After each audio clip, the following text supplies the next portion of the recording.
Alrighty, so I'm just gonna do this video real quick to kind of explain a little bit of how you would do a face or a retopology.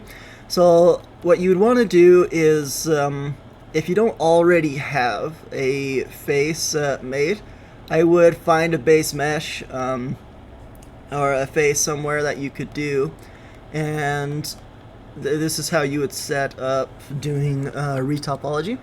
So if I do Shift A, I'm going to add a mesh and a plane, and it's just going to be like down at the bottom here, which is kind of hard to see. I'm just going to scale it up because why not, so you can see it. But yeah, so what you do is you'd scale it up, and then what you do is there's a few things you'd need to do in order for it to work. So first thing you're going to do is go into your modifiers, and you're going to add a shrink wrap modifier. And you're going to set the target object to whatever object you're going to be retopologizing. You can see it jumps to it. So now what you're going to do is you're going to turn on snap, and you're going to come into here, and you're going to say face project, and you're going to make sure it's the set everything to it. Let's make sure everything's right. Closest, and I believe that is. Now what you can do, you can go into edit mode, and you want to make sure you enable shrink wrap in edit mode so that you can see it. And see, notice how you can't really see anything.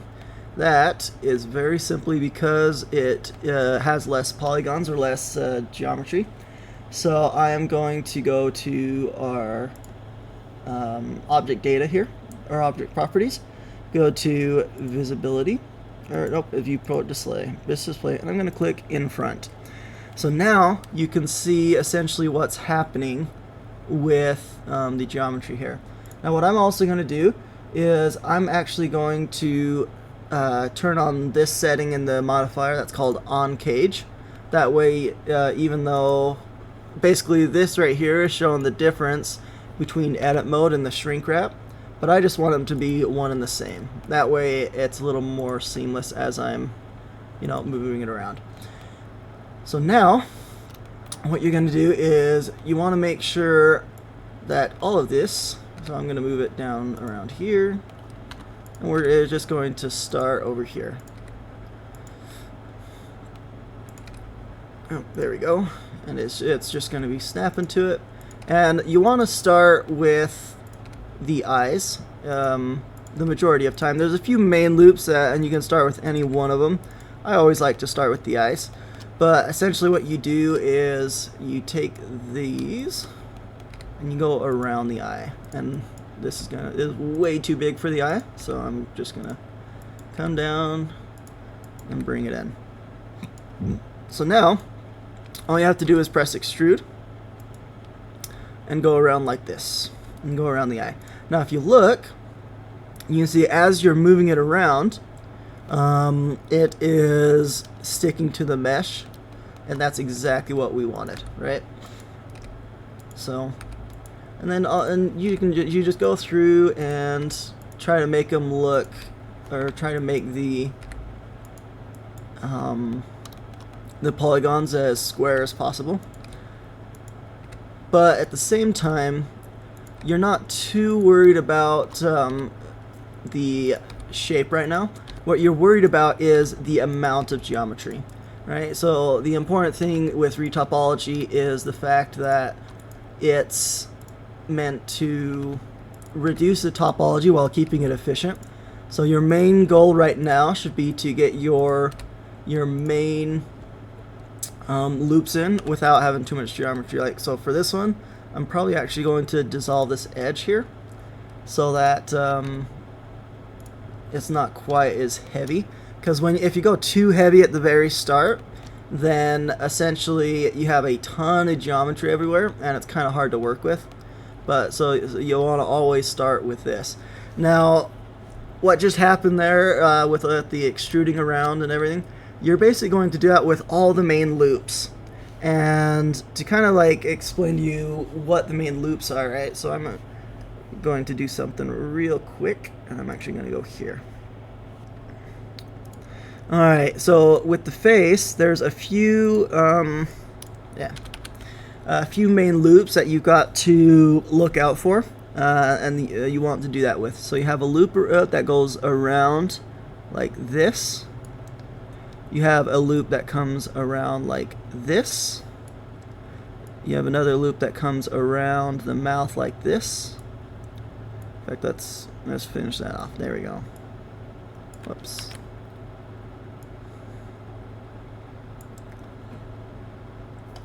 Forgive the very uneven drawing. But then you got another loop that comes around the face like this. And that kind of outlines the jaw and everything. So the reason why these loops are super important, I mean, there's, in fact, to put it frankly, there's a bunch of different reasons why. But essentially, these loops here really help with animation. But the other thing that's really nice about it is if you've done this correctly, right? If you have this loop going around the face like this, when you go to do retopology, or not retopology, UV unwrapping, then basically you already have a very clear line for describing the face. Now, what you'll also have is you'll have a loop going around the ears and around the back like this, right? That goes around the back like this. Those are all the main loops. So really, kind of like what I just did with the eye, what you want to do is you want to make your main loops. You want to build all your main loops, and then worry about connecting them afterwards. Don't start trying to connect things until after you've got these loops on there, and then you can connect them. And that's when you start adjusting resolution. You know, maybe you need a little bit more resolution around the nose, and so you'll have to maybe add some resolution around the mouth, possibly, depending on your use case, right? And it'll connect like this, going around like this, right? And then this one here would connect. You got some going this way, and then right around here it would stop, and it would start going back like this. Essentially, you'd have a loop that goes like this, and this one would come down like this. Basically, once you have your main loops, the main goal is to just connect everything up in a way that is smooth, essentially, right? So it's like you're just going to add a bunch of loops going up and around this way, and then what you're going to do is you're going to make sure the ears, the ears are connected, and usually the ears are connected with this one here, or nope, I think it's this one if I'm not mistaken, this one. But yeah, that's how you do retopology. Now, for the most part, retopology is actually, it's not hard, it's just kind of tedious, right? And then if I jump over to Blender real quick, right? If I come over here and I jump back into Blender, one thing to keep in mind when retopologizing is sometimes it can be kind of finicky when you're extruding, right? So if I extrude this out like this or something, then sometimes it can be really finicky to try to get in the right spot. Now, I'm going to be honest, they've updated it quite a bit, it feels like, so it's not as bad. But it can still kind of be, especially in tight corners when you're trying to do, like, move stuff around here, like if you were trying to do this. Sometimes it can be very temperamental, where it's really hard to get it to do what you're asking it to. But that's kind of just the nature of anything you might do. There's pros and cons, right? So you gotta have a loop that comes around over here. Whoops, that's probably a little bit too much. Yeah. So it comes back around this way, and it comes around. Once again, you're going to want to do a little bit better job than this. I'm just doing this kind of for demonstration purposes, but you want this line to come around and kind of outline or to define this jaw here. And this one, and right here, the jawline, I would prefer to define it a little better, if I'm being honest.